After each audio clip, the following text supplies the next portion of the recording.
Welcome to the Church of Mabus radio show. It's Friday night, 7:06 p.m. Central.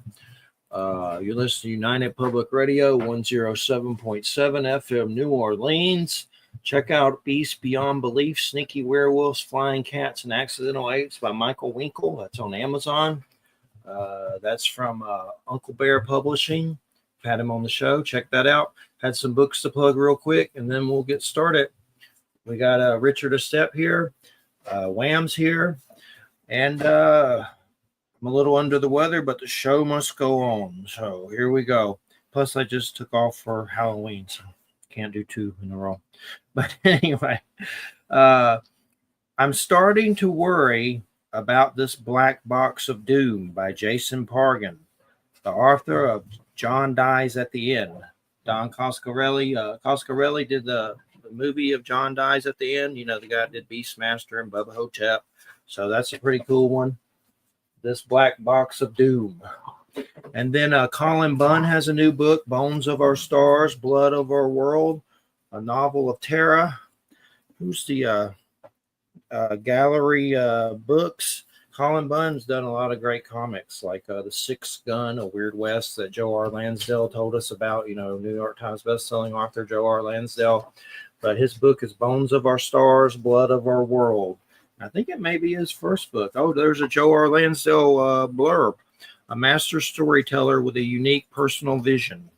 And then Blackstone Publishing sent me some books. I'm going to go through those and we'll get started.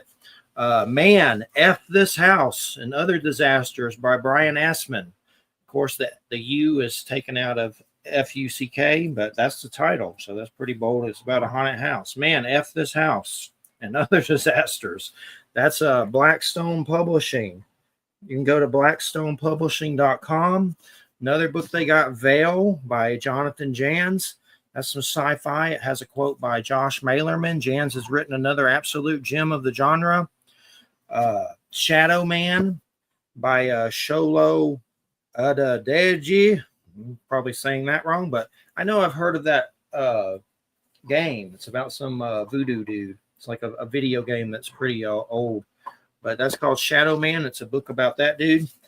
Shadow Lab Volume 2, a collection of short stories. It's horror. A Blackstone Publishing anthology. And that's just a bunch of different stuff. And I'm going to read Man, F This House is supposed to be pretty good. And then they did a whole new Bram Stoker's Dracula. So they just redid that, and like a nice edition with bats and stuff on it. But that's Blackstone Publishing, and you can check that out. And here we are. We're live still, barely. And first off, I watched a crazy show last night that's on Apple called Pluribus, Pluribus, whatever the hell that means. It may be from the, what is that, Pluribus on a coin or something? Have you ever heard of that word, Wham? Pluribus, Pluribus.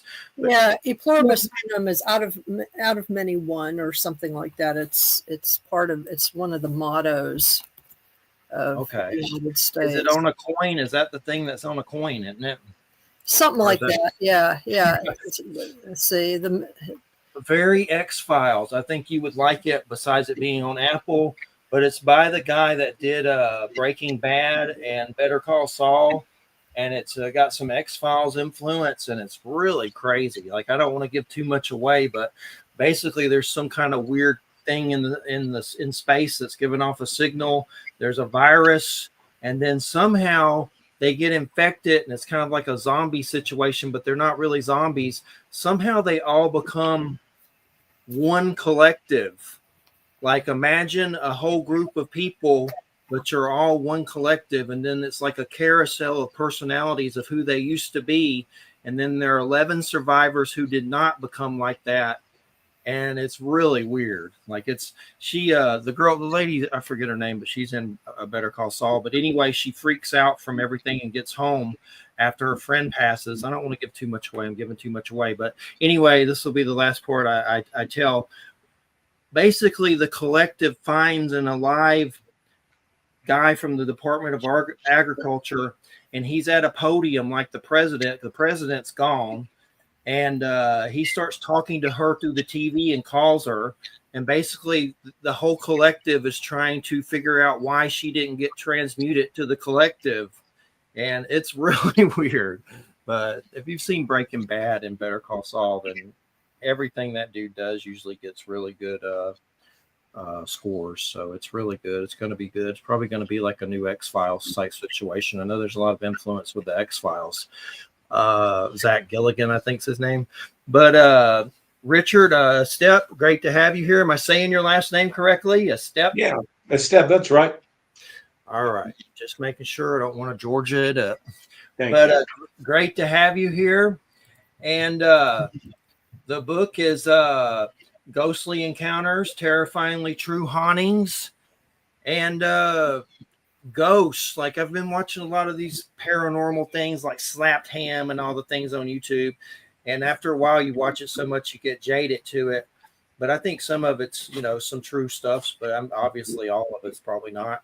But it's weird how all these security cams are picking up stuff lately. And of course, I always just sit there and say, I don't know if this is real or not. It could be, but you don't know because you're not there.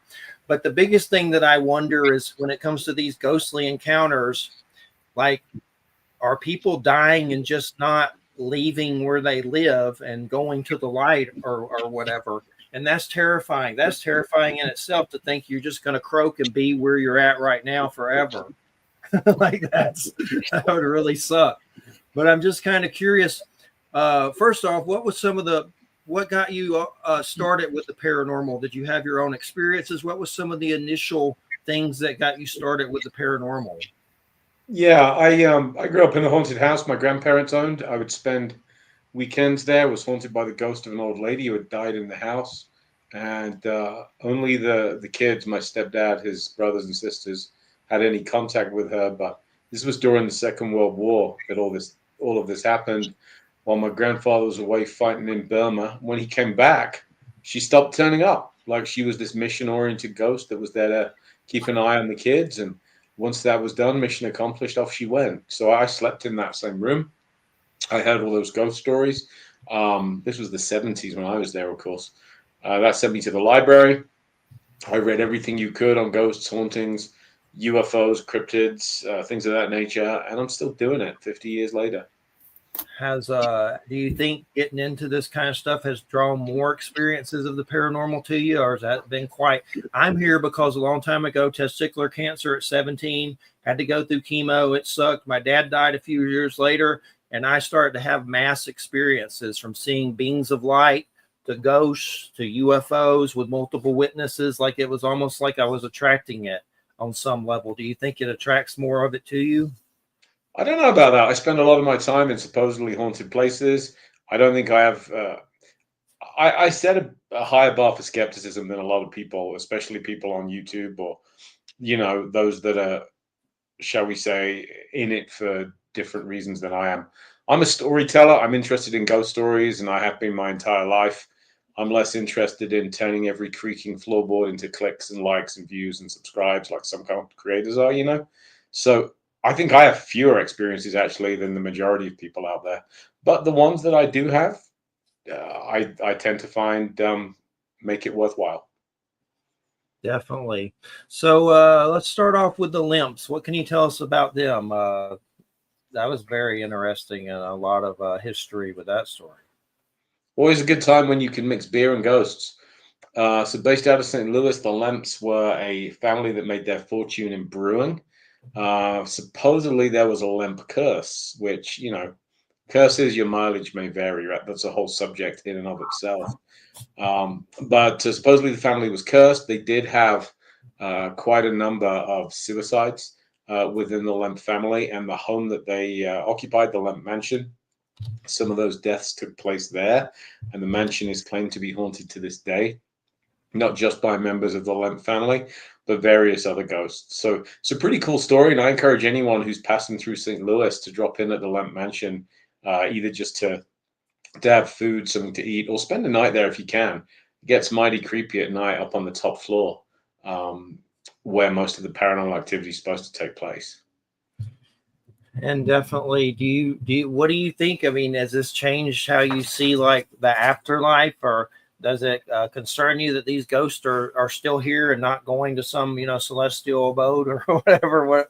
What have you learned about that? Like just your view of everything. I think one of the most fundamental mistakes we make, you should never assume in life. And we just assume that ghosts equal dead people. And I don't think that's remotely been proven. Now, I think some of them might be, but I think it's a broader phenomenon than simply the spirits of the dead. We have residual hauntings, which seem more like a kind of paranormal tape recording. Some of them appear to be time slips. Some of them may be, our dimension kind of brushing shoulders with the dimension next door, or maybe we get some bleed through. I think paranormal investigators and enthusiasts should keep an open mind without simply jumping to this idea that ghosts are the disembodied spirits of the dead. Cast a wide net. Definitely, it's many things. I believe that too. It's many different things, and I know that the mongoose story is very fascinating. Isn't there? Does that tie into some guy named Nandor somehow? I know there's a movie about that mongoose, isn't there, with Simon Pegg and things like. Isn't there's some investigator named Nandor or something like that has something to do with that?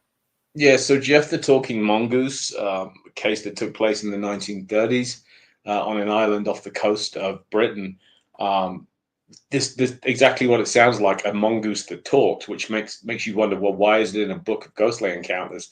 Well, Jeff claimed variously to be a spirit, a disincarnate human, a demon at one point. The story that this thing had changed, but there was poltergeist activity and all kinds of weird and wonderful stuff going on. Was investigated very briefly by Harry Price, the famous ghost hunter who gave us Borley Rectory, the so-called most haunted house in London.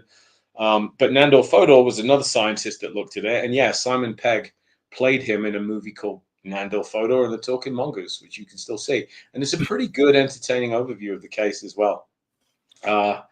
Jeff kind of petered out around about the late 1930s when the family moved out of that house and has never been seen or heard since. So there are people that think the whole thing was just ventriloquism, not least because there was a teenage girl involved. And, there are some similarities with poltergeist cases, I think, to this. But nobody really answers the question, how did a 13, 14-year-old girl teach herself ventriloquism on an island, pre-internet? How do you aren't naturally gifted at ventriloquism. There's some degree of learning involved. So quite how she accomplished this and managed to fool so many visitors to the house, you can't just dismiss that case. Was it a haunting or not? I don't know, but it was strange. Price's book on the affair was called The Haunting of Cashin's Gap. So I think it's one that belongs in a collection of hauntings. Yeah, I need to watch that movie. It's on my list, and I keep meaning to, but I just haven't yet. But I'm definitely going to. I love Simon Pegg, so I need to do it. One of the big ones I'm about to watch, and I don't know if I'm doing it tonight because I don't feel that great. I may have to take some NyQuil or something. But that new Frankenstein by Del Toro, I got to see that. Oh, Netflix. Yeah, that dropped today, didn't it? Yep, it dropped today, so it's definitely there. And I'll see it tonight or tomorrow, but can't go wrong with Del Toro. And I hope somehow this leads to him doing at the Mountains of Madness, some Lovecraft. And I know he wants to do that. He's only 15 years behind on that, if memory serves right. I know. I like John Carpenter's take on that. I thought that was pretty good, the one with Sam Neill. But technology has moved on, and the palette available to a visual storyteller is much richer than it was back in the 90s. Most definitely, and I know he wants to do a Jekyll and Hyde too. But Into the Mouth of Madness, that's a classic for sure. You can't go wrong with John Carpenter. We just did a big show and talked about Christine a lot. A guy has a car like Christine, from Stephen King. Love that stuff. But yeah, that was an early Carpenter movie. Well, Carpenter's working on a sequel to The Thing right now. Yeah. He's also loves video games, and there's one called Toxic Commandos. It looks crazy, some zombie one, but he does a lot of music. I've been keeping up with his music. He's got some comics that he's involved with, Halloween Tales, and John Carpenter Presents. I'm trying to keep up with those, but I guess too expensive. But I think he just got his star on the Hollywood Walk of Fame this month, didn't he? This last month, memory serves. So. Him and Robert Englund. Yeah. But yeah, I hope Carpenter puts out some more stuff for sure. No doubt about it. You can't go wrong with Carpenter. I love it. It's the best stuff ever. So when it comes to this particular book, what is a story that got your goat, so to speak? What's one of the big ones that sticks with you the most? I mean, I tried to pick stories that firstly were a bit of a range across time and across space, different countries, different time periods. The R101 airship haunting really fascinated me. It's one of the few cases in which you have a disaster and avoidable tragedy where it seems that the ghosts came back to tell their side of the story and hold people accountable. So I kind of like this idea that justice sometimes can reach out from beyond the grave to hold people accountable. Not that anything really happened as a consequence of it, but still, that appeals to me. The idea that just because people are dead doesn't mean they're done influencing our world. Definitely. And I've had a few ghost things. I've seen I had my father's ashes in the house at one point, and I saw some a shadow person go down the hallway, which I mean, I don't know if it was him, but I thought maybe it was possibly him. And then I did finally, do something with the ashes on a mountain that he went to school at in Georgia, and Right. let them loose. But and then some of the other beings, I've seen beings of light. I've seen those very, very vividly, with my eyes. And I think there's something to us and beings of light in the afterlife. I know a lot of religious and things talk about that, bodies of light. So I mean, based on what I've seen, there's something to it. I don't know exactly. Yeah. That's our butterfly form when we croak, but there's something to it for sure. But yeah, it's interesting, the ghost stories, and the big thing that I always think about is what are they wearing? And they always say when you croak that there's jokes that's what you're going to wear forever. I don't believe that, but a lot of these ghosts, they seem to come up wearing the clothes of their era when they're spotted. That's fascinating. The wardrobe. I figure if you had the choice, you'd wear whatever you were comfortable with the most, right? Yeah. And if you're residual, not intelligent, then you're probably just imprinted that way in the same way that a photograph is. And let me see, the Enfield poltergeist, that was a big one. Was the Warrens caught up in that one? That's one of my pet peeves. The Warrens were at Enfield for less than a day. Oh, okay. But because they were masters of propaganda, not least the fact that they got a whole Conjuring sequel out of it, they made it look like they were called, and nobody called the Warrens for help. The two investigators that were actually doing the heavy lifting at Enfield were Guy Lyon Playfair and Morris Gross, and they stayed embedded with that family for years. Then in waltzed the Warrens, and Ed Warren actually said to them, hey, we could make a lot of money if we played this right. So I saw what the Warrens did there as very opportunistic. And if you watch that second Conjuring movie where they look like the heroes, the cavalry coming in to save the day, nothing could be further from the truth. Enfield was one of the classic poltergeist cases, and it has all the elements, checks all the boxes. You have a single mom raising a family, low income, a lot of stress, high pressure environment. You have children, females that are just entering the age of puberty. You have a history of death in the house. A guy called Bill Wilkins that died of an aneurysm inside the house. And then you have this young girl that starts speaking in the voice of Bill Wilkins and knows things that she shouldn't be able to know. You have reliable witnesses. I mean, the first night this happened, they call the cops. The cops turn up. What are they going to do? Arrest a ghost? But you have two London police officers who state on record that they see furniture moving with nobody touching it. Wasn't there a TV or something floating around? Something weird, yeah, like fire pulled out of a fireplace, like all kinds of stuff. So, you have a wide range of witnesses, but you also have complexity. I mean, a couple of the girls were caught faking on a couple of occasions. So, skeptics dismiss Enfield because of that. But kids play pranks. That's what they do. And no matter how good a prankster you are, you don't make a piece of furniture move in front of two police officers without them spotting it if you're a child, So I don't like throwing the baby out with the bathwater. So Enfield remains one of the most interesting and compelling poltergeist cases on record for me. Definitely. And I don't blame you about the Warrens. I feel kind of the same way. I mean, I don't know all the details, but I don't trust it. And I know those movies they hype it up way too much. And once I interviewed Travis Walton about Fire in the Sky, all the alien stuff, and he said that Hollywood just grabs a hold of it and amps it up in ways. And he said, if you take away the fear, it would be a walk in the park. but they grab it and amplify it, to get Well, that's not a good movie, right? The only nice alien movie that made money really was E.T. Yeah. But Travis, I bet Travis, he's a lovely man, very nice, very educated, very softly spoken. I find him to be quite credible and his story to be very compelling. And he also, speaks about that, as you said, lack of fear.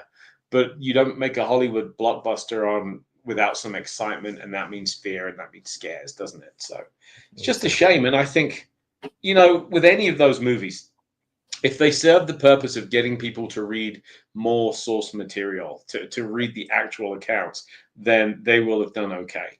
The danger is the casual viewer that goes, watches the movie, and then thinks that's how it happened. That's reality. Definitely. And we've had Andrea Perrin on The Conjuring. I guess the real lady. It's been a long time, but that was a long time ago. And well, you can't go wrong with the Stanley Hotel, The Shining. That's always a great one to talk about. What are some things that stood out about that for you? Main thing to know about the Stanley, because I gave ghost tours there for 3 years. Oh, cool. The Stanley owes so much to Stephen King because the hotel was not doing well until he helped put it on the map. The cost of kind of doing that, though, The Shining is a great book. I know King hated Kubrick's movie, but his movie was a massive success. But the problem is you have a lot of people that expect this dark, horrific side to the Stanley, There was no dead lady in a bathtub at that hotel. There was no caretaker who killed his family. It's a very happy haunting, but haunted it is. That place crawls with paranormal activity. I experienced quite a bit of it during my time giving tours there. So again, once you get past the kind of misconceptions about what's really going on there, The Haunting is one for the ages. It's an absolute classic. What were some of the things that you remember from there? Was there a lot of like apparition sightings, or was it more like sounds or things like that? I never saw an apparition, but I was in the concert hall with 20 people giving a tour one evening, complete daylight, and all 21 of us, very clearly heard heavy footsteps walking across the floor to the concert hall towards us and disappear before they got to us.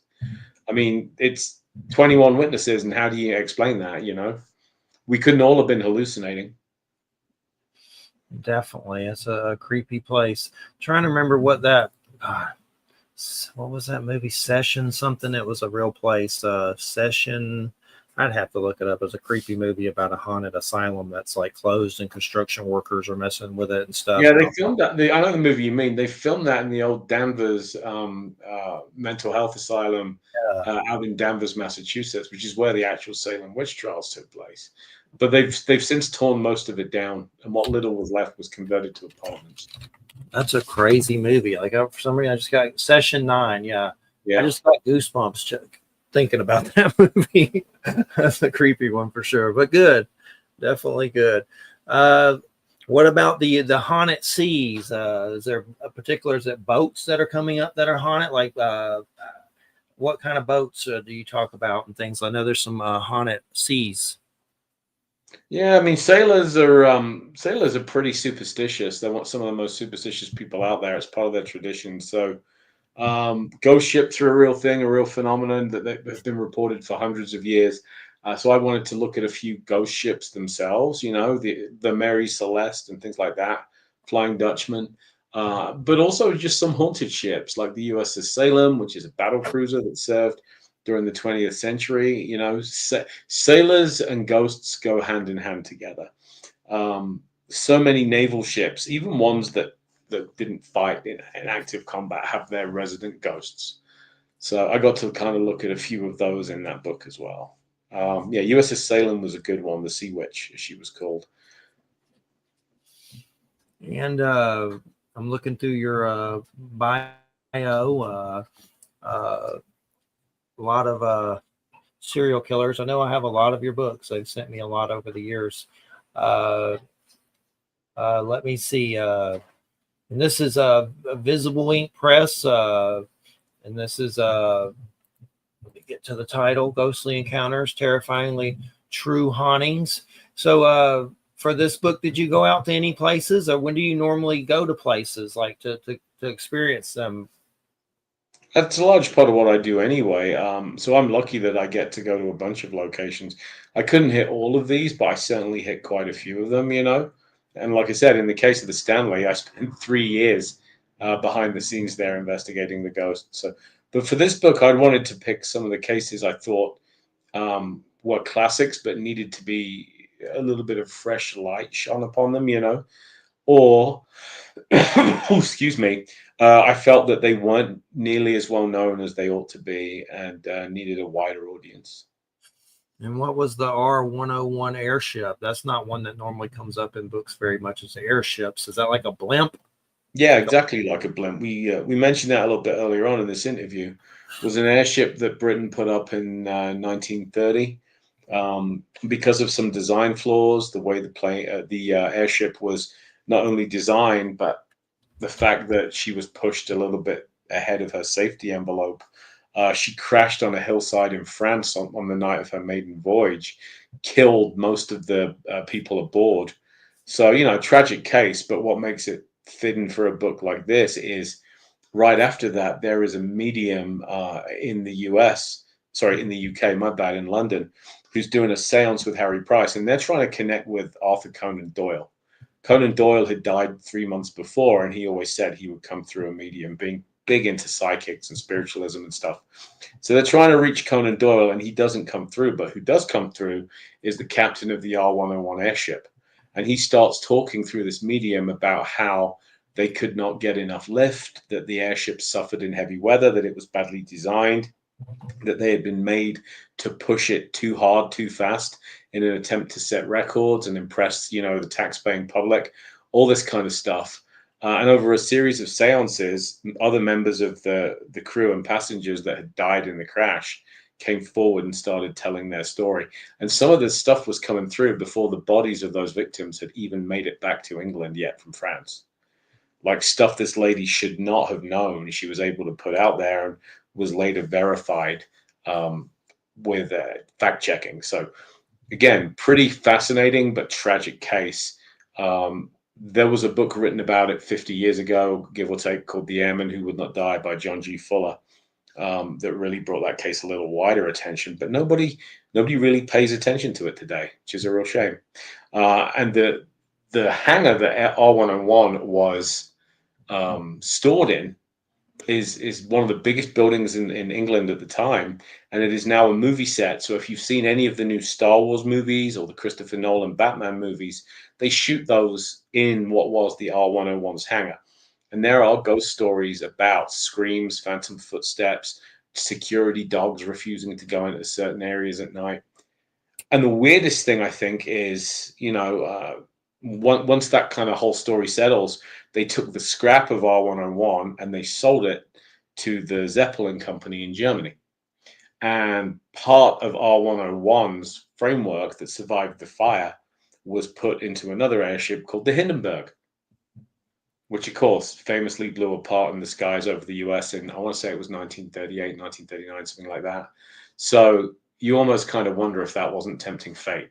But the loss of the R101 and the Hindenburg killed Britain and Germany's airship program. Like they had this grand plan to have airships, you know, travel the skies and take you from coast to coast or take you, you know, on your foreign adventure. It all stopped dead with the loss of those two airships. It's definitely fascinating, and as is the Philip experiment. It's interesting. It's about creating a thought form and kind of like creating a golem, so to speak, or what is it, a tulpa, or something that where you create it yourself. What can you tell us about the Philip experiment?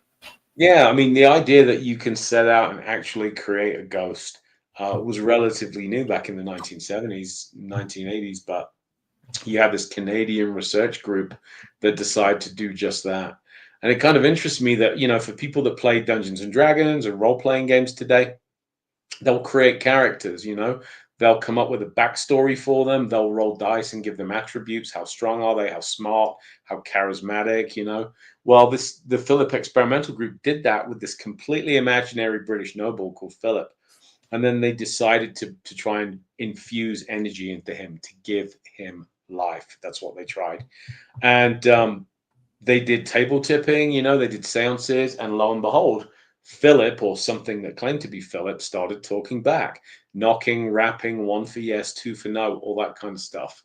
So it appears that they did indeed do what they set out to do. They actually created a ghost. And again, it speaks to what I said earlier about there is more to ghosts than just dead people. Thought forms, tulpas, those are a fascinating area of study. Definitely. And I know, like, let's say a dark occultist, doing something with demons, he could create an entity to hurt someone or send negative energy to someone. Definitely creepy for sure, no doubt about it. But definitely a Philip experiment. That's pretty fascinating for sure. But did it actually do anything? Like, did they give it commands, or did they want it to carry out certain tasks? Or, I mean, what were some of the things that it did? They kept within a fairly strict protocol, so it's not like they told Philip, to go out there and do stuff. Which tulpas in Tibetan culture are often given a task or a purpose. They really were just seeing what they could achieve with the Philip experiment. I don't think they particularly pushed it all that hard, which is no bad thing. Yeah, it could have went sour. You wonder. Yeah, I always love to talk about the Wild West. What can you tell us about Tombstone, Arizona? I know there's a lot to it in the history, but did you actually visit there? Oh yeah, multiple times. Tombstone's one of those iconic towns, and as a kid that grew up in England loving westerns, um, I was never going to turn down the chance to investigate Tombstone. So I got to spend a night at the OK Corral, which is, the most famous 30 seconds in all Western history, right? 30 bullets in 30 seconds. Yep. So I got to investigate there and got some pretty interesting EVPs. Got to investigate the mines under Tombstone, the gold and silver mines. And then you have other haunted locations like in that town as well, like some of the inns. So much death in Tombstone during its boomtown years that, it was like the most dangerous main street in America for a while. People being gunned down all the time. So it would be kind of remarkable if there weren't ghosts there. And Boot Hill, the iconic graveyard, so called because the people in there died with their boots on. Some of them were workers, some of them were outlaws. The rich people were buried in the Tombstone like city cemetery, but everybody else got buried on Boot Hill. And that's a cemetery that was only open for like 6 or 7 years before they shut it down. But it has a lot of ghost sightings, a lot of reports of the cemetery being cursed. And they actually have a warning up there that says, if you take anything, even a rock from here without permission, you may live to regret it. They have people mail them stones and rocks back all the time saying, I'm really sorry I took this. My life just went to hell because of it. So Boot Hill's fascinating to me. And that whole town is like a chapter of Western history that I encourage everyone to go experience if they can. Who was Ed Schiffelin? Schiffelin. That's a big grave, like it's a tower. Yeah, Schiffelin was the guy he's a prospector, and he's the guy that really Tombstone is his baby. He was out there in the middle of the desert near the Dragoon Mountains looking for gold, looking for a strike, and one of the soldiers told him, "Boy, all you're going to find out there is your tombstone." And so when he struck the mother lode, I mean, Schiffelin became a multi-millionaire because of his strike. He got to name the claim, and the claim is what they named the town after. So as kind of a middle finger to that soldier, he called the claim the Tombstone Claim. So Schiffelin's really the father of Tombstone. The town hall is essentially it's called Schiffelin Hall, and he is buried outside the town a ways, and he has this big cairn full of stones, which you can go visit. So yeah, Ed Schiffelin is basically Tombstone's dad. Interesting. And you got on a Ouija board there. How'd that go? That was at the OK Corral, not at Schiffelin's grave. I've never heard any ghost reports from out there. OK Corral was fine. I mean, the Ouija board is at best, a wildly inaccurate tool to use, and I think it has this frightful reputation that is not deserved. But we had some interesting interactions through it. I was very interested to see if we would get, any of the participants of the famous gunfight, and we did not. Got a great EVP, though, a kind of sad one of a man, where one of my fellow investigators asked if he could leave that place, where would he go? And a very clear EVP just said, I'd go home. Not what you expect to get in a place as iconic as the OK Corral, but there we go.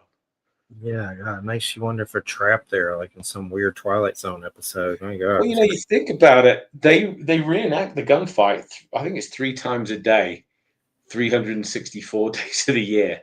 That kind of repeats on an endless loop, you know. The only time it's any different is April Fool's Day when they let the Clantons win, the Earps lose, which I think is kind of a nice touch. But it just the same thing is played out over and over and over again. Makes me wonder if any of those guys are there, whether it kind of traumatizes them. Actually, imagine seeing one of the worst situations of your life played out over and over again 3 times a day for all eternity. It's got to be a kind of living hell, doesn't it? It may be that for some of these spirits when they seem like they're trapped and don't move on, or of course, it could be residue or whatever, but it's definitely, it's definitely crazy to think about, and that's why I like seeing these light beings. I think there's something with that, and getting off of this planet, hopefully, where you hopefully you don't have to hit ascension to do that or whatever, but there's something to it. And anything else about Tombstone that stood out to you that you recall? Sure. I mean, I have a whole book coming out in the works about Tombstone, Cool. but it seemed that Undertaker Coffee was another great one, believed to be one of the original Undertakers in Tombstone. So talk about a busy job. That was pretty cool to go in there and spend time in what was believed to be an old mortician's. The Birdcage Theater too. Again, only open for a short period of time, like 6 years, but the Birdcage was. You can argue that it's one of the most iconic theaters in the world. And you go inside, it's like a time capsule from the 1880s. You also have these mannequins in the boxes. It's called the Birdcage because they have these private boxes above the theater where Wyatt Earp and Doc Holliday would have their own private boxes, and they have mannequins sitting up there. That was kind of cool. And we threw down a game of poker.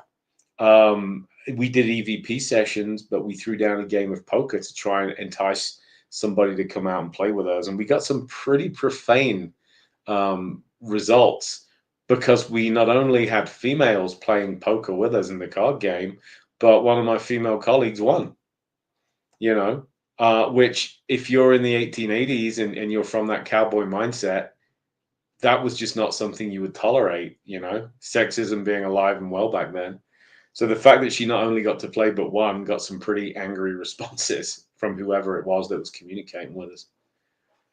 Who's China Mary? I just saw that name as I was flipping through. China Mary was a lady that was very, very influential in Tombstone. There was a large Chinese population. I mean, I'm sure you knew, but the Chinese largely built the West in terms of immigrants built the West, but Chinese built the railroads. They did a lot of the work that was considered too dirty and too dangerous by a lot of the whites. And so Tombstone had its own Chinatown, a Chinese population. She ran a lot of the illegal activities in town, prostitution, things of that nature. But she also had a number of legitimate business enterprises, and she took care of her own people. And it's very telling that when China Mary died, and she is buried on Boot Hill, you can visit her grave. When she died, she had the biggest crowd of mourners going up with her coffin to Boot Hill Cemetery that Tombstone had ever seen. She was a much loved and respected figure in Tombstone history. So it's definitely an interesting place. I've always loved westerns too, and lately I love Weird West when you get weird creatures in there. Me too. Yeah, there's a lot of good horror. There's movies, but there's a lot of good books. We've had Joe R. Lansdale on. He has a lot of books that are Weird West and redid John. Yeah, Deadlands and that kind of stuff. Yeah. We talked about all that. I love Weird West. There's some. There's one called a comic called Bronze Star that Mike Barron did, and it's basically the Wild West, but throw in a werewolf, and it looks amazing, like the art and everything. Did you ever see Bone Tomahawk? That was probably the best Weird West I haven't seen. There's another one. I mean, I have seen it. There's one called the Burrowers. The Burrowers. That's an old one with Clancy Brown. A good Weird West. They're out there, but you got to dig. It's a good genre. Yeah. What are some Weird Wests that stand out to you that maybe you've read or seen? Do you remember any? There's a book out there. I forget the author's name, but the book is called Red Rabbit. I have that. I need to read it. I have it. Yes. Yeah, I won't spoil it for you, but that was a great read.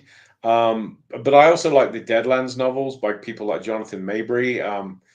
They're based on like the role-playing game of the same name. So that's a fun series of books as well. Add I have just a some of twist of those. magic and the supernatural to the Wild West and scratch Yeah, 2 itches. I love it for sure, and love Jonah Hex. Like I have a lot of those old. There's Big a lot of everything but the movie. The movie is one of the yeah, great missed opportunities. Uh, yeah. Great casting. I love Josh Brolin as Jonah Hex, but the script was so bad. That was So horrible. That was yeah, painful. but the Jonah Hex comics are fantastic. They've only gotten better with time, So a big fan of let's see, All Star Western was the comic initially with Jonah Hex, and then he got his own title. Then there was Weird Western Tales. I actually have all those. They're old. I got them all on eBay, but ancient. They're like 70s. I'd have to look at the years, but Yeah, hang on to those. That's some good yeah, stuff right there. yeah. I got to get into those. I got to actually read them. It's you get to where you're afraid to touch them. but Yeah, yeah, absolutely.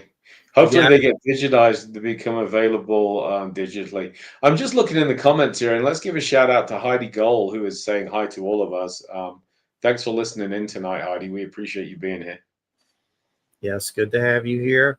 And so, did any UFO stuff show up in Tombstone ever? That'd be a weird one. Not for me. But that being said, there are some other weird things like the Tombstone Thunderbird fascinates me. I didn't put that in this book because it wasn't a ghost. But the Tombstone Thunderbird dates right back to the late 19th century and was basically a pterodactyl, or it sounds like one, which a couple of ranchers encountered riding through the deserts outside Tombstone and supposedly shot it down and dragged it on back into town. One of the controversies about it is this was reported in the Tombstone Epitaph, so it made the official town paper. And it sounds just like one of those weird tall tales that you get. Cowboys like to tell stories around campfires at night over a few drinks. But, it became a newspaper story. And what's interesting is, like, it's become one of those things where a lot of people claim that they've seen this photograph. Supposedly, a photograph was taken of this Thunderbird with its wings stretched out completely from end to end. And 160 feet is very close to the wingspan of a B-52 bomber for perspective, massive.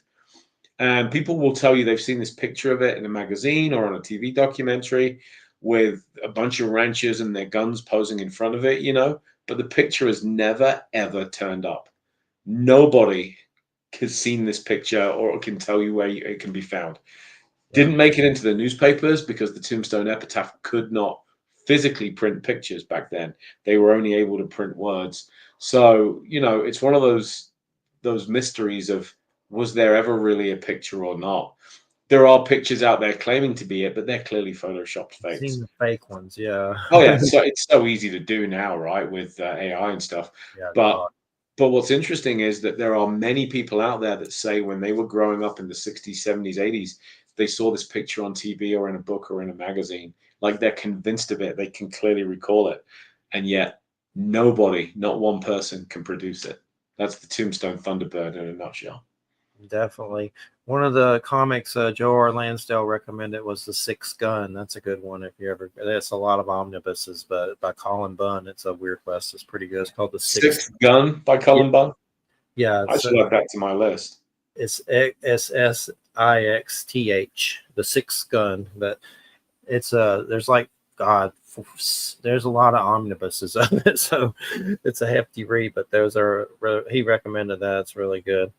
And Okay. but definitely I love Weird West too. There's a publisher that does splatter westerns. I've had them on Dead Sky Publishing, and they do a lot of Weird West books, like fiction and stuff like that. But it's definitely a rising genre. It's not a lot of it though, but it's there. You got to dig. You got to dig deep. But Deadlands, I'm familiar with that. I actually have one of those somewhere. I need to look and see what I don't have because I'm familiar with Jonathan Mayberry. I'll have to check that out for sure. But yeah, his Joe Ledger books are really good. yeah. I spoke to him on Facebook, and he's on my Facebook. But the UFO thing, has that ever popped up at when it surprised you at anywhere of any of these ghost places? Has it ever intermingled, like clashed with the ghost? I am working on a book about UFOs now. I'm contracted to turn that in next year. But one of the things that fascinates me is the apparent link between UFOs, cryptids, and ghosts. Like, we no longer see the separation between those three subject areas that we used to think was a thing. Haven't been doing this for 30 years. I've talked about this before, but there used to be the UFO people over here, and then the ghost people, and then the monster people, as they called them. And we would all kind of stick to ourselves, our own groups. And then we started comparing notes and realizing there were a lot of commonalities. So, although there weren't too many UFO connections for this book, I've seen a few. Hinsdale House in New York, for example, in Hinsdale, New York, there are UFO sightings there. Belle Grove Plantation in Virginia, notoriously haunted.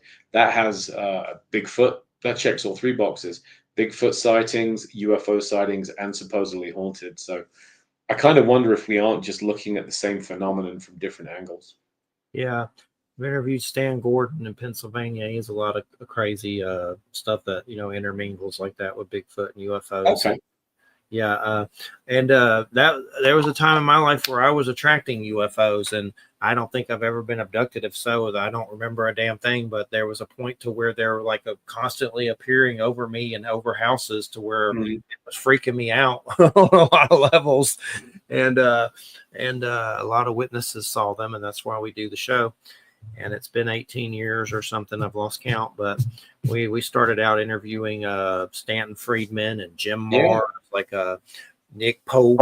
Both sadly no longer with us, Stanton and Jim. I know, it's been so many passing away. It's horrible. A lot, especially since COVID and all that. That wiped out so many people. There was something you had about that, like a virus or something. What I saw it recently. I've read the book, but I'm trying to remember. I have it in my keywords, but something that tied in a plague or something like that. One of the chapters about breathing or something like that. I'm trying to get back to. I think what you're talking about is tuberculosis. So I've written about sanatoriums, especially Waverly Hills Sanatorium. Last breath. Last breath. So tuberculosis is a subject near and dear to my heart, not least because I have it.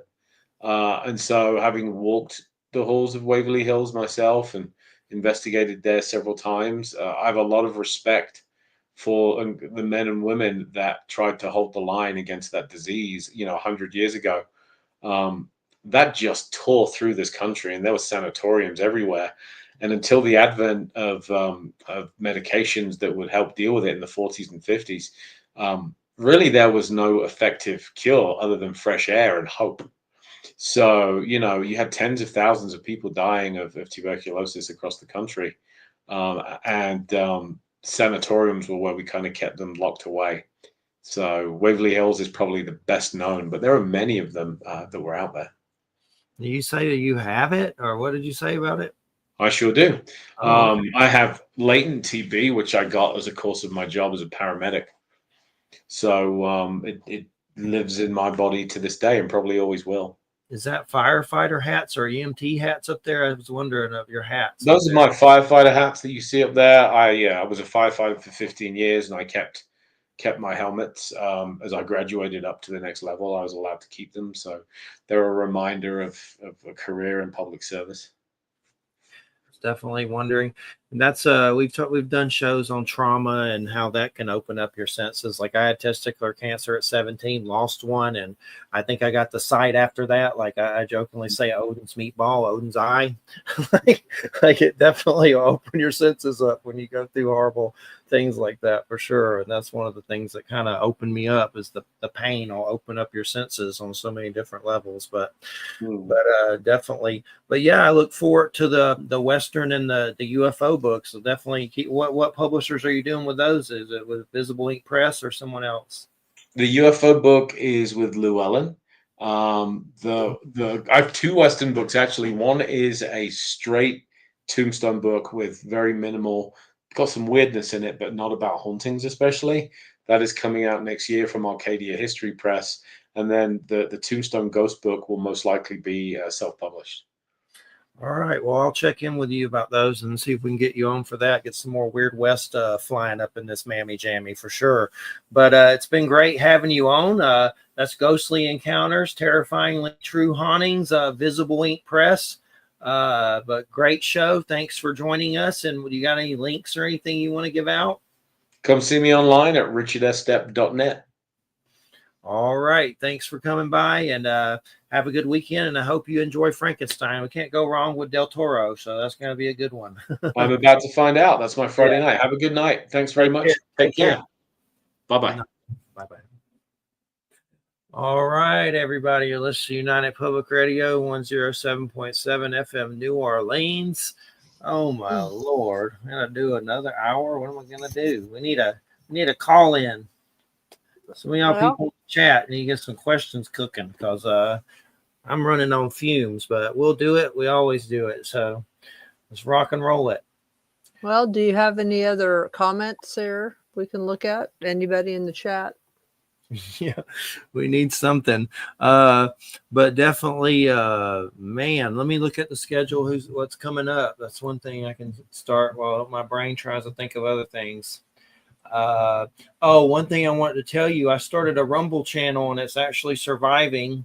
I'm still worried though. I'm worried they'll get rid of it, but I don't think they will, because it's my own content. When I was doing it the other times, it was mixing some political stuff with the Vietnamese I was working with, and I think that Rumble started going after that stuff, so that's why they got deleted. But so far, we have a channel with our archives up called Follow Your Weird 777, and it's on Rumble. And what I've been doing is sticking our archives under my political crap at work. So right now, if you look at Rumble under Follow Your Weird 777 or put in Church of Mabus, our shows are getting about 60,000 to 90,000 views. Oh, that's wild. Yeah. Basically, that's wild. I post political crap, so I put the archives under every political crap. So it's been forcing. I'm not making a lot of money, because if it's a second video for Rumble, if they know you're under a first Rumble video, you don't make as much. So I was making like $10 a video, but I've been trying to figure out ways to make more. I've made about 30 off one, which is pretty good. So right now I've only made about 200, but it's something. Maybe it'll grow if they don't delete it. But we've been getting some big old hits on there. If you check it out, there's some getting some huge. Mike Hacker's show got about 70 to 80,000, and those are real hits. Those are real hits. And I try to show them to everybody, and they're like, wow. And Mark Eddy's like, is that real? I'm like, yep, those are real hits. That's nice. That's nice. Because basically, if a political crap video does well, then that video below it's going to do well, because I guess they're watching it too. So they just keep the streaming thing on. Yeah. If it was the first video, I'd be really banking, but I can't put that. I have to put the political dumb video first. I've been trying to figure out ways around that, but like, yeah. What kind of dumb political videos do you put up? Man, just a lot of political butt kissing. Like, on the right, there's a lot of radio personalities that seem to they seem like they would just change Trump's diaper if they could for him, speak no ill will. I have noticed lately some of them are speaking out about some things he's doing. Mike Adams, which is one of them, he's been bringing up Trump investing in like some toxic chemicals and seems to be having some balls, so that's good. But basically, Before It's News is a political place, and it leans mostly right, so I have to put things that it's mostly like Rumble radio. I've been putting up Russell Brand, which I'm not sure what the hell he is anymore. He's on Rumble, but I thought he was left, but I don't know. I guess maybe he's just neither. I don't really know, but I know he just had Cheryl Hines on there, whatchamadoodle's wife, Crazy RFK's wife, which I like her more than I like him. But she was on Curb Your Enthusiasm. Mostly I feel sorry for her. But anyway, just a lot of butt kissing videos. I have to provide content for people that just, I don't know, they seem like they just really like politics, and I don't even really like politics. So, but I started out posting spiritual and paranormal stuff there, but to survive, you had to provide political content. So that's what I've been doing. And it's just a lot of like Michael Jaco, Navy SEAL, Benjamin Fulford, Steve Quayle. A lot of them died when the Big C happened. Like, I swear, a lot of them got wiped out. And a lot of them were talking, spunk about the V and everything. And next thing you know, they're croaked. Like, there was a lot of them. That Russ Dysdar, that was a big one that croaked. He did some crazy book about the Black Awakening, and it's not about African Americans. It's about like serial killer cells that awaken from Satan, like just weird right-wing personalities. That dude, that DJ whatever, Hertex, probably something along that line. Hertalk, JJ Hertalk, something like that. There's so many of them. It's like I have to see it a lot of the stuff I share though is like breaking news. Like, there's biochemicals found, and like right now there's some big arrests that happen, and someone's trying to bring biohazard like nuke stuff to nuke us, and weird spills and evacuations, like breaking news, like from GS Supreme News on YouTube and Patrick Humphrey. Like, I've been trying to share a lot of that stuff. There's one guy, Monkey Works. He like shows all the flight paths of what planes are doing and tries to speculate, and says it's this and that. A lot of it, I don't really watch it. I just put it up for other people to watch. I'll watch some of the paranormal stuff and things like that. But there's a Dan Aykroyd, Joe Rogan interview I watched, and I don't hate Joe Rogan, but that's the only thing I've ever watched of Joe Rogan was the Dan Aykroyd interview. And I still wish Dan Aykroyd would quit MUFON. I don't like MUFON, but so what's been going on? Are you still having to help a lot of people because of the food situation up there? The latest that I've seen, let me see here. The latest that I've seen is that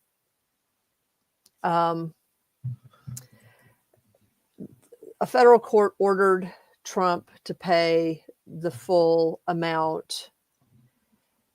This morning, his team appealed it to another federal judge in Boston that was not amenable at all to the government's arguments. So payments have started to go out, actually, and people started receiving their full November allotments in New York, in California, and in other places in the country. And then by this afternoon, the Governor Hochul here in New York announced that they had received enough funding to, there's a whole online process for this. It takes like a couple days for it to sort of work its way, from the government into the state and then into the cards, the EBT cards that people use. So Governor Hochul was able to announce that they had received the amounts necessary to give New Yorkers their SNAP benefits, and that they would start seeing them by tomorrow afternoon, evening into Sunday. But then this afternoon, late, like right before the end of day,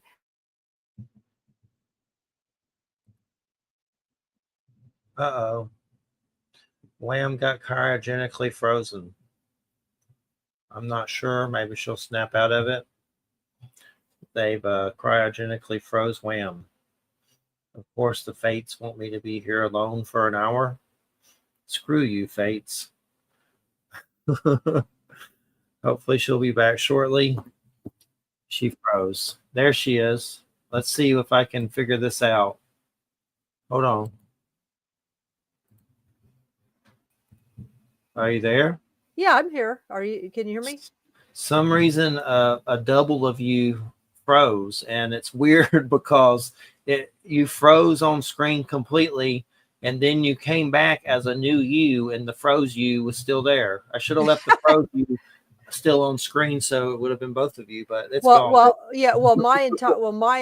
My computer shut my entire internet off.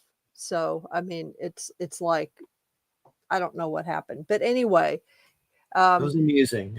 yeah. So I don't know where I ended, but I think I So they are releasing some food. Right, or money. And then I think I was saying right before the end of day, like before 5 o'clock, Trump asked the Supreme Court to for an emergency snap ruling. He wants to block a ruling that requires benefits to be fully covered. I mean, it's like, really? You're going to ask the Supreme Court to cut off food funding for 47 million people? It's like, are they trying to kill us at this point? It's Yeah, like, I know. It's like Putin, like, do this. I think Putin's like feeding him ideas. Like, no, I don't even think this is Putin. I think that this is just him being an idiot. And he just doesn't, he lost another, it looks like he's going to probably lose the tariff thing with the Supreme Court. I mean, that's what experts are saying based on the questions that were being asked by the justices, even the conservative justices. And so I think he's just it's his normal way of stalling. You basically throw everything at the wall to see what sticks. And but the money is already in the pipeline. It's already on its way. And the fact is that what people seem to forget in the media is that those SNAP benefits he's the one that linked the benefits to the shutdown. The funding for those benefits is actually independent of the shutdown. So, and regardless of shutdowns in the past, those benefits have always been paid. So him withholding them is simply retribution. That's him trying to hold something, trying to force the hand of the people who are keeping the Democrats. And because the optics are bad. I mean, the optics are really, really bad for the Republicans at this point. So, of course, he just wants to try, there's no point in stopping it now because the money is already in the pipeline. It's already started to be distributed to the states. And why are you trying to stop it? Like, just to be a dick? To be a dick.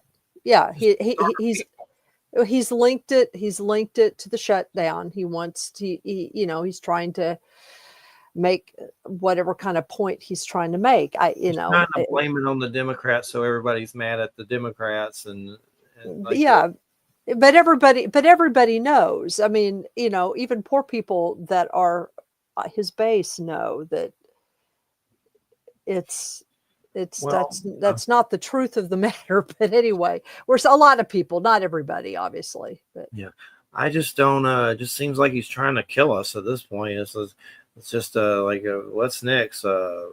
Cleansing, depopulation. Like, I wouldn't put it past him at this point.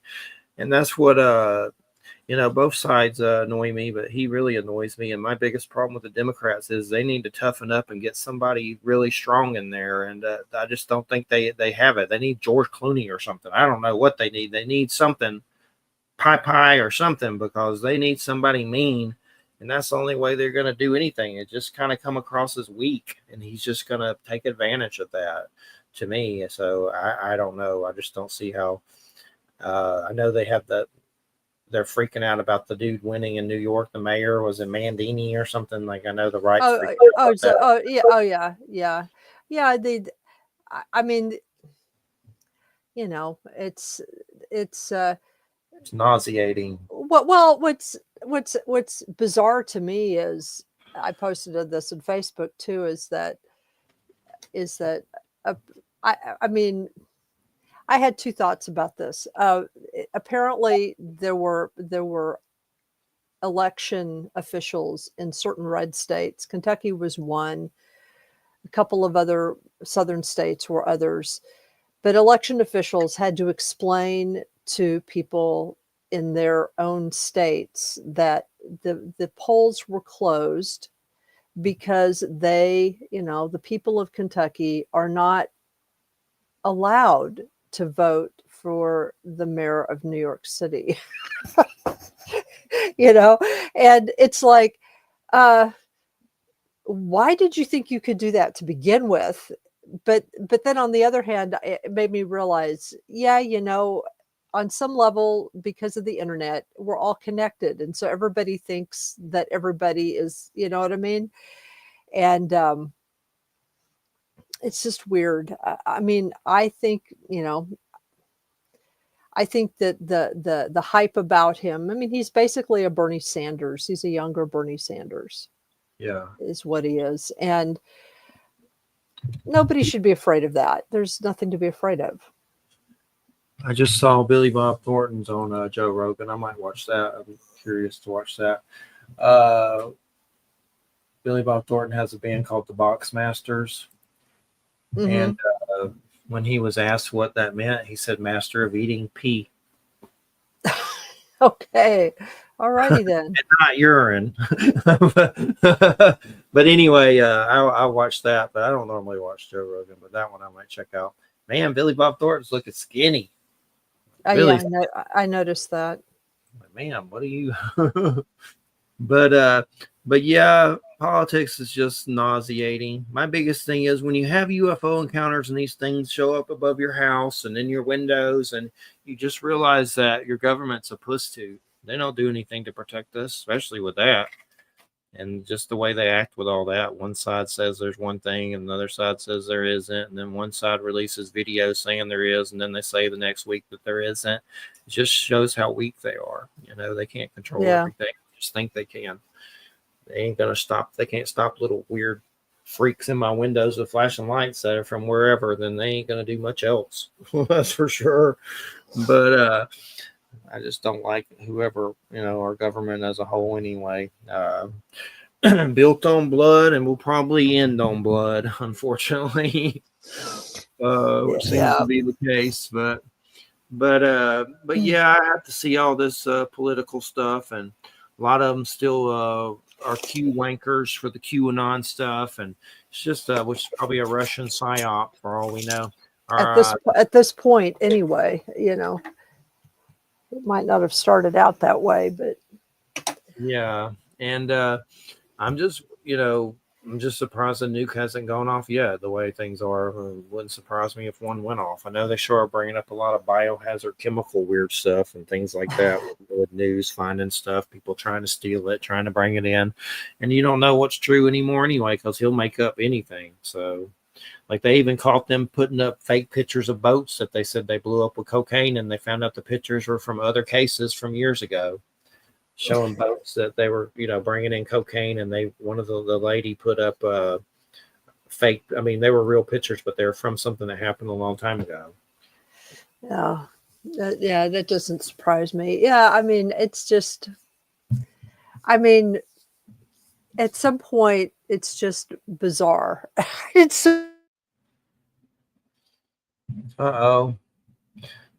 Frozen. If they're gonna run Kamala and whoever again, they really are idiots. Like they don't really have anyone that's that strong. Who have still managed somehow to hang on to their jobs and are still trying to do their jobs without pay, at least in many cases, without pay, and are just, being ridiculed by all these people in the administration, I mean, all these so-called, political leaders and stuff, these are, I think that the Doge people discovered that, a lot of these people are not just mindless bureaucrats, but they actually know what they're doing. They're doing a good job. They're working hard. They're just, I don't know. It's just nuts. Yeah, it is. It's nuts. It's so boring. It's nauseating. It is boring. Yeah. And then it's just God. Trying to figure out who they even gonna run against them. Like Kamala again? Come on. I mean, they're gonna die again. I mean, I don't. She was good, seemed good at the time, but I don't even see anyone that they're trying to like lift up for that. It's just weird. Maybe this Mandini dude, but that's more Yeah. like he's like Bernie, then they don't like that. Yeah, I mean, I don't. It's fascinating that they consider him. I mean, the fact that mainstream Democrats find him terrifying. I think that that's interesting because it's like, why? You've been, like Chuck Schumer today. He said, well, like neither Chuck Schumer nor Hakeem Jeffries bothered to actually call Mondami and congratulate him. And it's kind of like, you guys.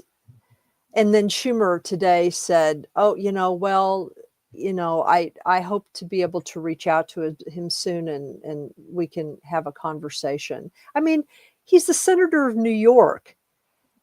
This other man has just been elected, the mayor of one of the most important cities on the planet, certainly in the United States, in New York. They don't even call him And they don't even call him to congratulate him. And it's like,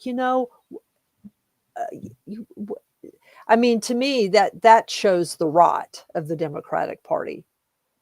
Yeah. Right there. When Cuomo, a career Democrat, mainstream Democrat, ran as an independent and was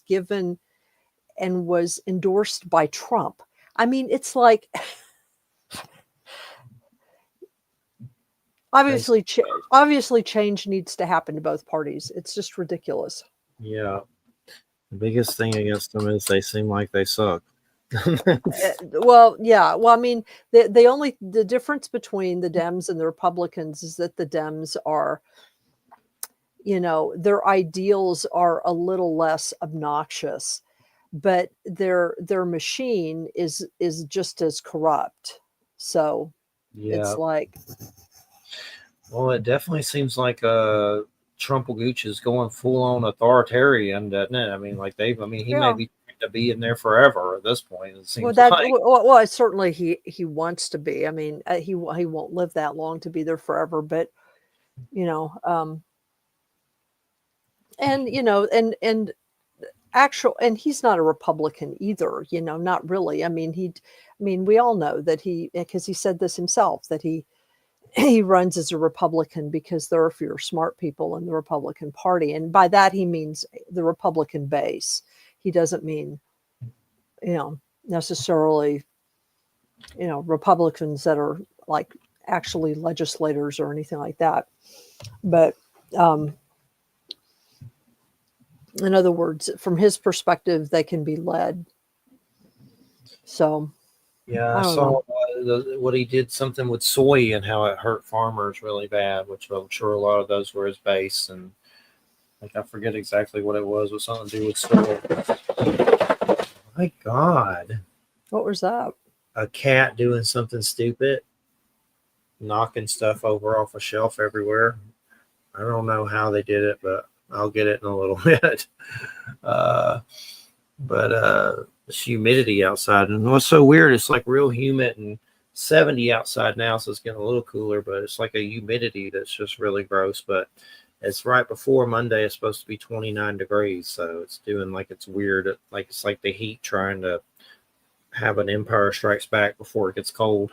Before we start with the Jedi. Yeah, it's been chilly here. It's been chilly here in the morning.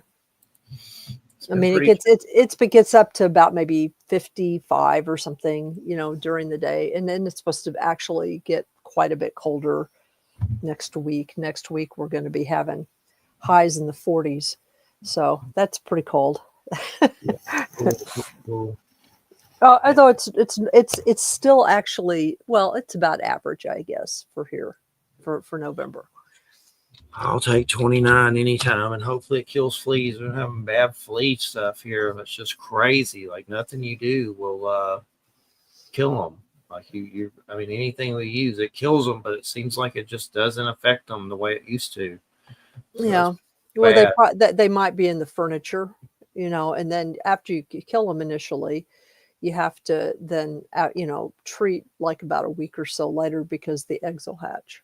So yeah, we've done the stuff you put on their necks, and we've done powders and sprays and diatomaceous earth and all this stuff. It's just everything. And the one thing that will get them though is a freeze, at least outside. So mostly that's where they get them from. I'm not sure. There's not carpet here. It's like a concrete floor, so that helps. But mostly you notice that they'll get them when they go outside to go to the restroom and bring them straight in. It's like it's crazy, like just very annoying.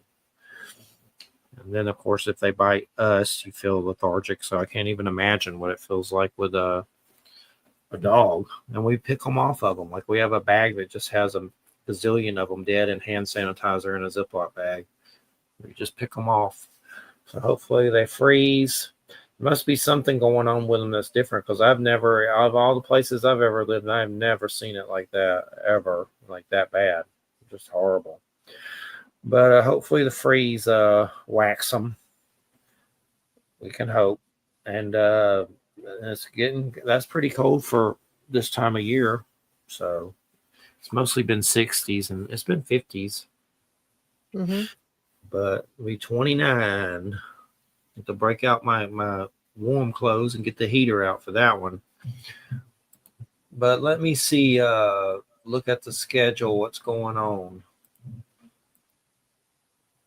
Let's see, where is it? There it is.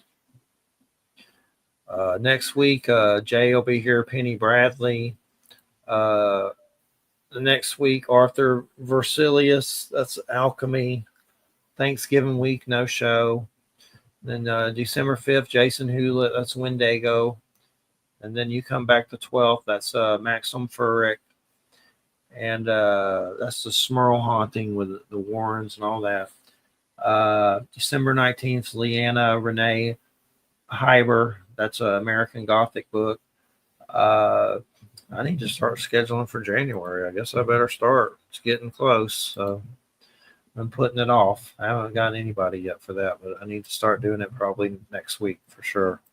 I already got some people lined up. I just got to kind of nail the dates and everything. But Weird West. When's Satan gonna have its Trumplegooch baby on South Park? We're waiting to see what the Trumplegooch baby looks like from Satan and Trump on South Park. When it has the Trumplegooch baby, Trump's been trying to kill the baby and poison it, so he doesn't want to have the baby that Satan's gonna have from his illustrious affair. His illustrious affair with Satan. There we go. Oh, there's two of me again. I left you. Yeah, I don't know what is going on with my internet today. It's very strange. It's doppelganger. It's like pluribus. yeah. Well, pluribus means of many. Yes, of many. So yeah. So there's of many me. I don't know what that's about.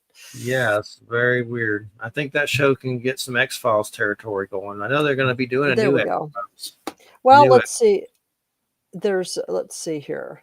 I think that there's a Mercury retrograde happening or coming up. Hold on just a second. Let me see.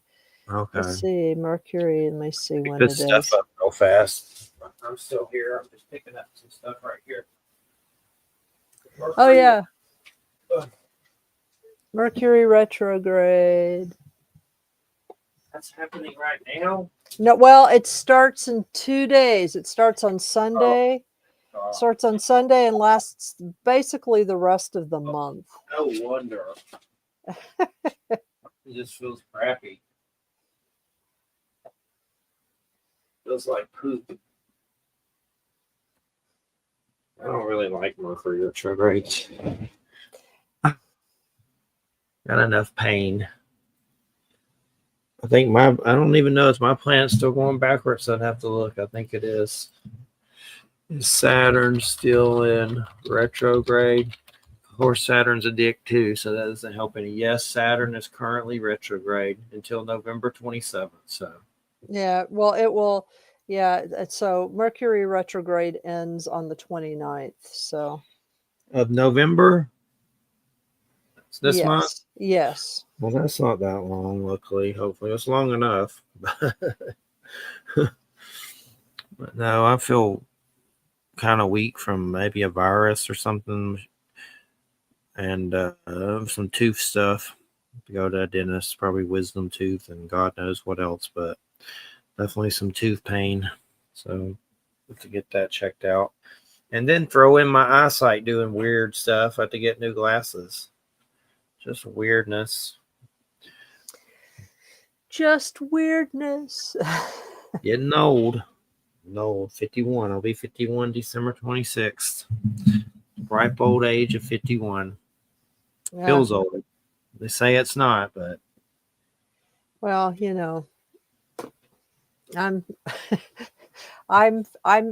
I turned 64, so like in May at some point I have between May and October I have to sign up for Medicare, because you have to sign up for Medicare even if you're not going to draw on it. You have to register yourself. You'll get a card even if you don't draw on it. You just have to do that. So otherwise you get penalized, when you finally do draw on it. So I have to find a way of making my way through the federal garbage that this administration has created. And even though I'm not retired, so I'm not going to draw on it, but not looking forward to that. Not because I'm old, but because I don't like interacting with the government any more than I have to, So. yeah. And my mom was worried about Social Security and stuff with him and stuff getting taken away or stopped or thrown off of it or whatever. Now old Elon Musk is talking about blocking the sun too. What's up with all these freaks trying to block the sun, and China making a fake sun, and they're always trying to do something weird and think it's for the best. And I don't know, maybe it is, but I doubt it. They're always trying to do something weird. Now he's talking about he's going to block the sun. Wait, why is he going to block the sun now? Stop climate change. Now I Oh. guess he believes in climate change. I thought he didn't, but I don't know. I don't keep up with him. He's creepy.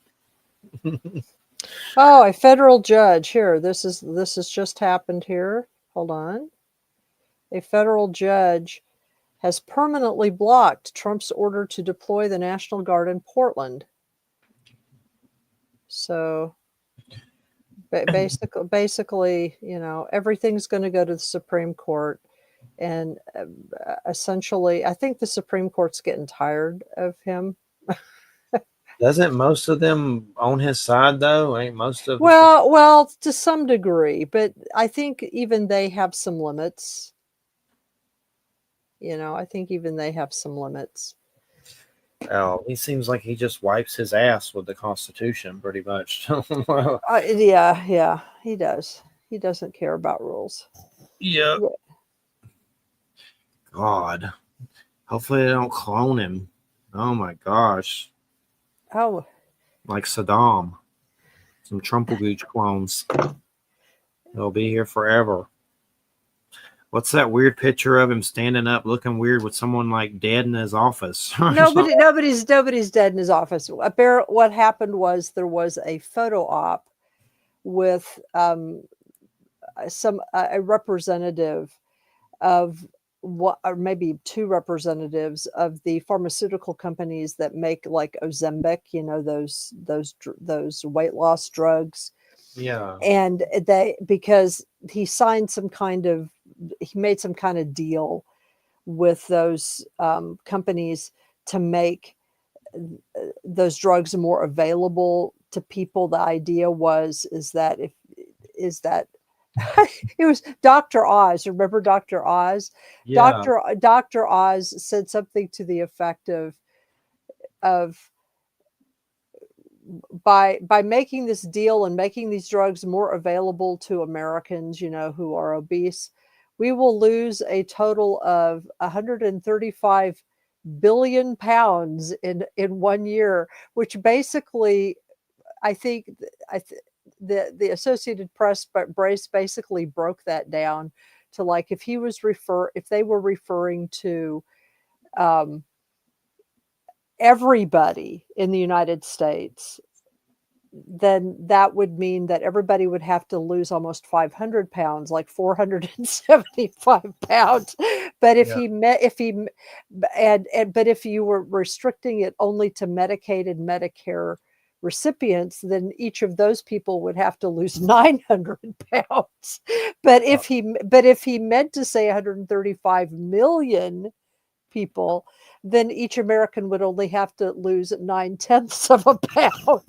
It was just hilarious. It's like, where did because Dr. Oz was saying, according to our calculations, Americans will lose 135 billion pounds because of these drugs. Well, what happened was, apparently during that photo op, one of the representatives for one of the pharmaceutical companies had a medical emergency and collapsed. It turned out to not be serious, I mean, he's okay, but that's, basically the guy fell down, and of course a lot of people went to help, and Trump was just annoyed that the guy did that, ruined his photo opportunity, essentially. So someone passed out? Yeah, someone fainted or passed out, or so I mean, who knows what, maybe they had the flu or something and they passed out. It was one of the representatives of one of the pharmaceutical companies that was there for the photo op. Maybe he smelled Trump's diaper. Maybe so. I don't know. I know. I just think he's just so selfish. He only cares about himself. He just hurt his own base who are farmers over the soy thing. And Yeah. he just doesn't care about anyone but himself. Just don't see him caring about American people. I don't see America being first. That's for sure. It seems like it's last, and he's giving money to South American country. Argentina, and yeah. It's weird. It's like odd. Like an idiot. And I don't even understand why the hell is he attacking Venezuela? Like, I'm still trying to figure that out. Well, yeah. Well, he claims that he's attacking people that are smuggling fentanyl. But the problem with that is that there's the two problems with that. The first is that there's been no evidence that the particular boats that they're bombing are in fact carriers of fentanyl. The second is that Venezuela is not a principal hub of fentanyl. And so the suspicion is that there's some other reason why they're doing this. And it might have something to do with Venezuela's oil. It might have something to do. I heard somebody say that, yeah. It might have something to do with, I mean, other ideas have been floated that maybe he's trying to get certain members of the military used to carrying out illegal orders. I don't know. I think it's probably largely a distraction. Russia's saying they're going to give them missiles to fight us now. Who, Venezuela? Yeah. Well, that'll be fun. I'm so sick of that little Putin son of a bitch. My God, somebody just whack that asshole already. They got a clone of him probably. Yeah. So Yeah. we'll have There's. clones. Oh, it's a mess. Everything's a mess. Yeah. I We're just what I do is I just go home. Like I come home during the week when I'm working. I come home and I just go to bed. I just go to the gym, eat some dinner, go to bed. It's like I don't even really think about stuff anymore. I guess it's just hard for me to understand how anyone like considers him a hero or latches on to almost anyone in politics in a bootlicker fashion. Like the only one I might have did that with is Bernie, and that's because I was in it for the healthcare. Because I've been through stuff with that, and and had my dad die because of that and weird stuff. So I mean, basically, my dad's work told him they should let me die because I cost the company too much with chemo. So my dad was going to roll in there like Braveheart and kill them all, and had guns and knives in his car like a psycho. And he had a heart attack before he got there and died. So that was when they found my dad dead. They found all these knives and guns, and he had planned to go to his work and get that boss that said that, which the guy Wow. probably deserved it. So, but at least it didn't happen to damn his soul or whatever, hopefully, and he croaked before he did it. But that was all a health, because of healthcare and the price of it. So that's why. So he was gonna basically Luigi his boss. Yep, Oh God. he was violent. My dad was extremely violent and angry. But and he was going to go get him, and he probably would have. But he had some heart attacks, and he had a heart attack before it happened. So, but the boss deserved it. I'm not saying go whack anybody, but if you say something that crazy to someone, then you probably deserve to get whacked. That's pretty crazy to say to somebody. Just let your son croak. It costs too much. So, but luckily he didn't do it. So that'll get you a round trip to hell, I guess, or make you have to come back and get murdered by someone else or something like that. Did you grow up with any weird like TV personalities like Elvira? We got Swingoolie down here. Have you ever heard of that guy? The guy from Chicago? I haven't. No, I grew up. You mean in high school we had Elvira. So I grew up with Elvira. Here. I had that in Georgia. That was a weird thing to watch on TV. Yeah, we had Elvira, and then we had like a local version. This was in Kansas City, the Kansas City area. There was Elvira, and then we had a local woman who did her own version of Elvira, and her name was Morticia. And she was a local personality who like really late at night, like late on Friday and Saturday night, that she was on like from like 11 to 2 or something. And she would always do they would always do scary movies, and sometimes they were scary movies, but they were also the scary bad movies, you know what I mean? The stuff like The Head That Would Not Die, things like that, that they would also have on Mystery Science 3000. So is that all? Yeah. I always say his name wrong, but yeah, that's him. But throw rubber chickens at him. But there was but sometimes the movies were good. So that was the first time I can remember I was babysitting, and they showed, she was the hostess. Morticia was the hostess. And the movie that they showed was Whatever Happened to Baby Jane, which is that classic show that's starring Joan Crawford and Betty Davis. And that show freaked me out. I remember just because they did that on Swingoolie recently, that movie. Yeah, it's a good movie. It's actually a really good movie. And apparently, Betty Davis and Joan Crawford did not like each other in reality. So it was kind of like, the angst between those two characters was kind of real. So it's just kind of weird to think I used to watch Elvira's big boobs in Night of the Living Dead when I was a kid. But I like those kind of personalities. They're hard to come by. They're still there, but there's one weird one I've mentioned before on PBS that comes on late at night called Nightmare Theater. That's really weird. I'm surprised it's on PBS, but they show like old crappy movies, but they're kind of so good they're bad, so bad they're good kind of thing. But the guy wears devil horns, and there's one guy dressed up like a wolf, like a furry, and then the other guy has a wrestling mask, and it's really weird. It's called Nightmare Theater on PBS, but I love that stuff. There's a bunch of I know there's some books out there that go into the history of all those hosts from Chicago. Seems to be where a lot of it started, from Chicago. That's where Me TV's from. But yeah, that's my Swinguli figure. Of course, I thought he was bigger, but it's really small. Yeah, no, the original Elvira her name was what? Cassandra Peterson. Yeah. Cassandra Peterson. I saw her in Playboy once, or one of those magazines. Really? Naked. Yeah. You saw her naked. Huh? Yeah. Naked. She was bushing out. But I forget which one it was. It might have been Playboy.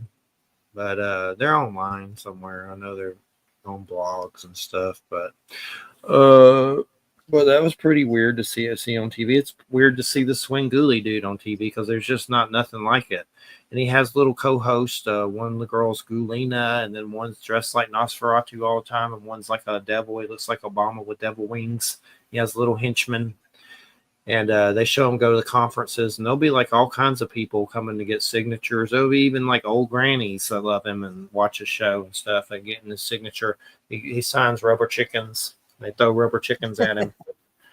But he's funny. A lot of history, and he talks. That's the good thing about it. Like he gets into a lot of weird movie history before the movies and stuff, and on the breaks and things like that. But it's neat.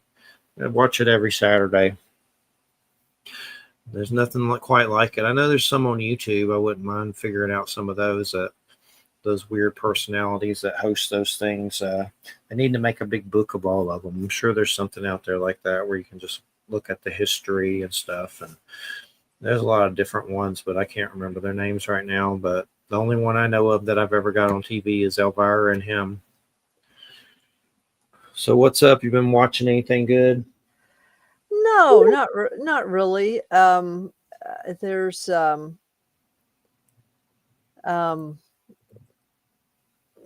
I think that I mentioned last time that I was planning. I discovered that there has been a rendition of a film rendition of the H.P. Lovecraft movie Beyond the Wall of Sleep. Huh. And it was actually released late last year into this year. And I think you can see it on Amazon Prime. I still have not sat down and actually watched it, but I have like the link to where where I can find out where to watch it. And it looks like it's sort of an updated version of the story, which is good because the original version of the story, with modern sensibilities, it wouldn't fly. You know what I mean? Because of how it portrays, Black people and poor people and things like that. But that's like my favorite Lovecraft story, not because of those stupid elements, but because of the idea behind the story is really compelling, and the way that Lovecraft writes the story is really interesting. It's like it kind of screws with your mind. It's one of those, it's kind of like it's got some of the same conceit in it as the original Nightmare on Elm Street does, in the sense that at a certain point in the narrative, it's difficult for the narrator to be able to tell what's real and what isn't. Yeah. And it's done well, So you can read it either as a descent into madness by this one person, or an actual contact with another world, another reality. Is And it Unspeakable Beyond the Wall of Sleep? yes, Unspeakable Beyond the Wall of It's Sleep. got Edward Furlong in it. Yeah, I just haven't had a chance to sit down and watch it to see how they do it, what the screenplay and everything is like. But it looked like when I watched a couple of shorts of it from on YouTube, and it looked really interesting. So, Yeah, I'll check it out. And, and of course, like a lot of people, I'm anticipating Stranger Things, the finale. when's that They start? it starts. I think it's Thanksgiving. Let's see. It's I think it's on Thanksgiving night. Let me Oh, see okay. here. It's Let's the see last one. things release date. Yeah, the new episodes. First 4 episodes drop on the 26th, which is actually the night the night before Thanksgiving, and Yeah. then the next 3 episodes drop on December 25th. So it's on Christmas, and then the finale drops on New Year's Eve. And they have released the first 5 minutes. They've dropped the first 5 minutes of the first episode of season 5 on YouTube.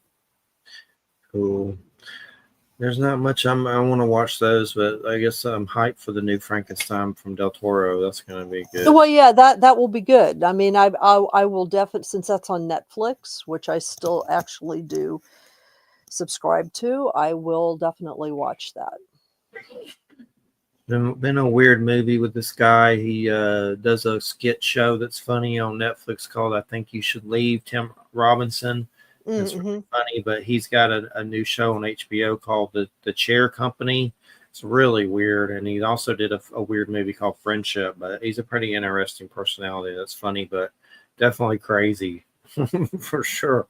Just the way he reacts to things, it seems manic or almost mentally ill, and he's taking it, using it for creative purposes for sure.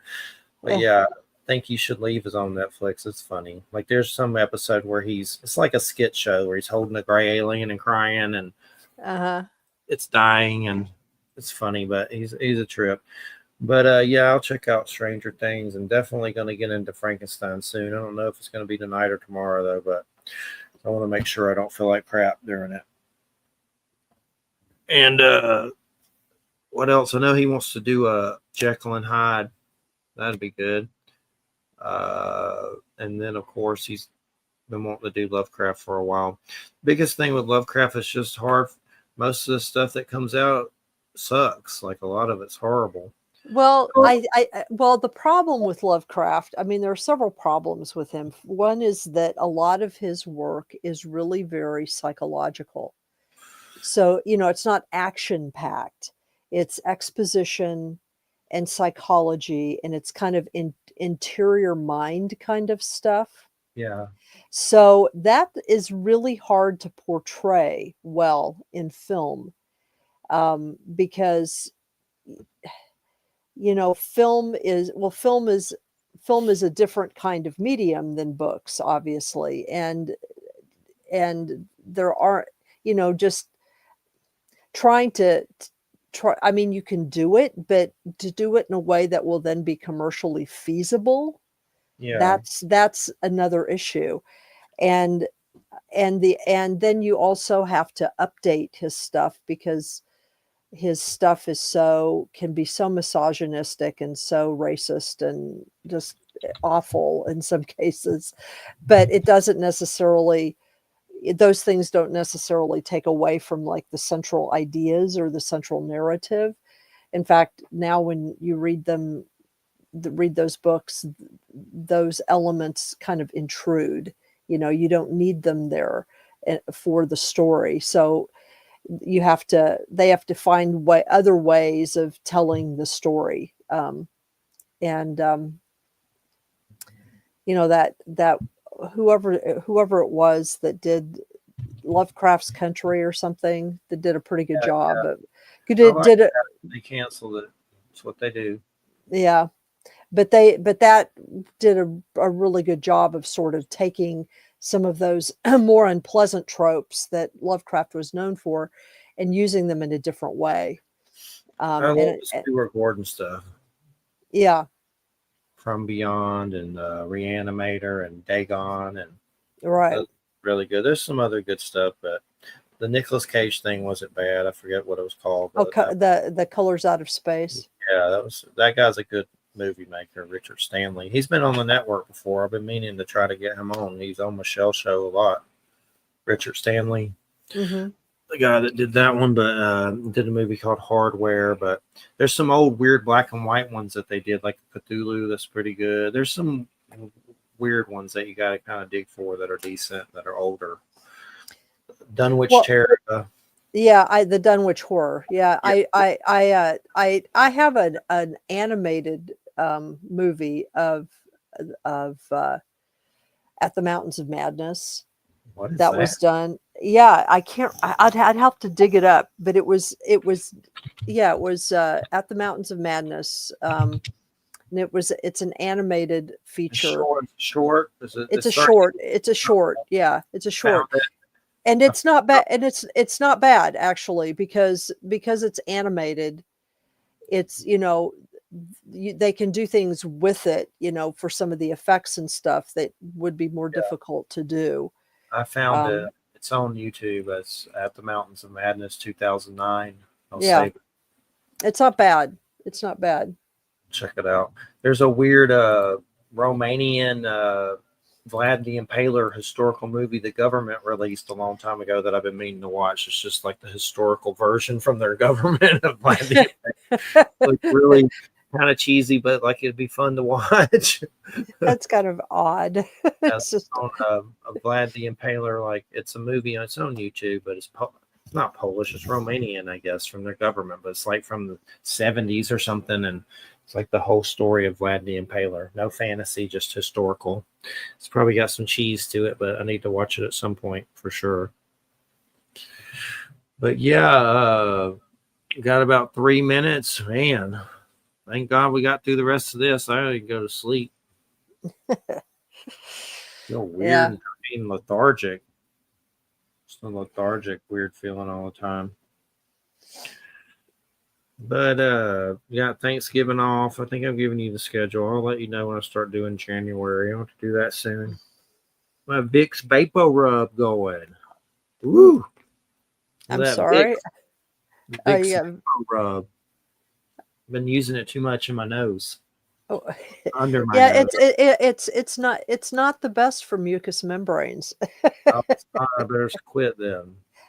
Well, I mean, it can help clear your nose and everything, but it can also be really uncomfortable for mucous membranes. It's been weird things where it's like you can't breathe, and no matter what you do, you can't clear your passage. It's just weird. It's like you blow your nose, you pick it, you do whatever. It's just like, I can't breathe. It seems like the only thing that'll break through it. So I need to slow down on it, though. It's probably got addictive chromosomes in it or whatever. When are you going to do Frankenstein? Soon? You mean watch it? Probably sometime over the weekend. I'm going to bed after, it's 10 o'clock for me here. Yeah. All right, everybody. You're listening to Church of Mabus. Check out our Facebook group. If you go to churchofmabusradio.com, it'll drop you straight in it on Facebook. Listen to United Public Radio 107.7 FM New Orleans. And who's our guest next week? Penny Bradley. So we'll see you next Friday. Have a good night. Thanks, Wham, and take care, everybody. Good night. Good night.